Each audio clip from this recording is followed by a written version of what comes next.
everyone's been affected by drainage issue. If it's not specifically in where your home sits, getting to and from your home or getting to and from work affects you. So yes, everyone has been affected by the street and drainage issues here in Hutto. The drainage issue has been a growing problem with the growing residents here in Hutto. The more people we get here, the bigger the problem becomes. The city's been growing is basically by growth itself. I mean, when you put in more structures, it diverts the water. So as the city grows and more buildings, more houses, more roads are being put in.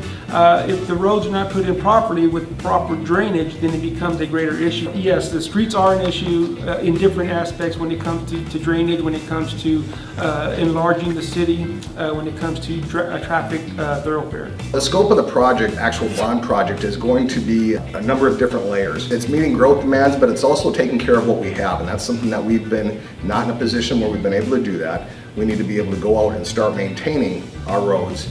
Some of these roads are starting to get, they're getting older, and with that comes maintenance. And currently we haven't been doing it, so it's so crucial that we get out there and start maintaining our roads so they last the intended lifespan. Our future land use map shows how we plan on using the streets to divert traffic, when the city grows even more. That is becoming an issue of making thoroughfares through different areas of the city as the city grows. The streets are paved streets here in town.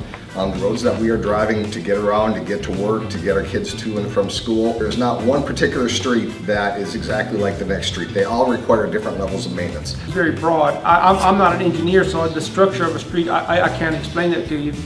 But from my visual aspect of it, it goes back to the drainage issue. The water, when it's diverted by different structures or different building, affects how the water can hit the roads and destroy the streets or affect the structure of the street.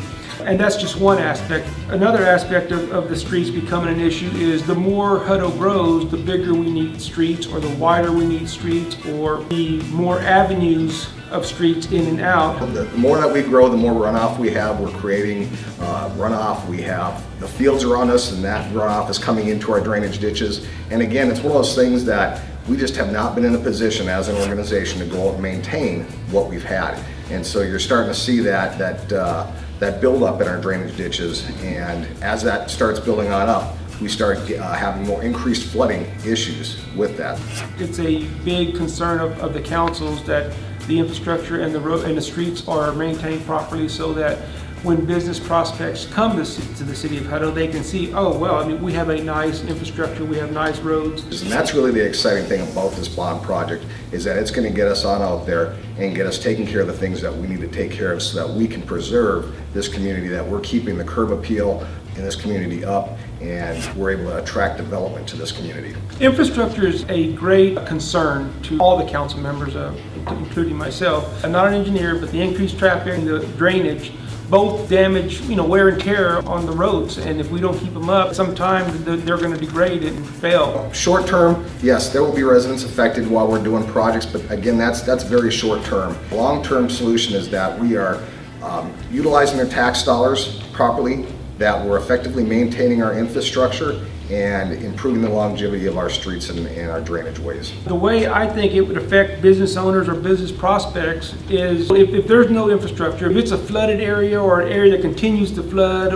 or the streets are not maintained in a specific area, a developer or a business owner is going to see that's not a good location for them to establish a business, because either it's going to affect people wanting to come to their establishment, or it's going to affect even their employees coming in and out of their establishment. The goal for us is to go out and again start maintaining what we have, making sure that we're keeping it at the level that is good for our residents to drive on, allows our police department and our first responders to get where they need to go in an effective and efficient manner, and to maintain the beauty of our city. Again, developers aren't going to come to a city that is in poor disrepair. They're not going to bring their businesses. Families aren't going to want to relocate here. We need to have Hutto looking like the jewel that it is.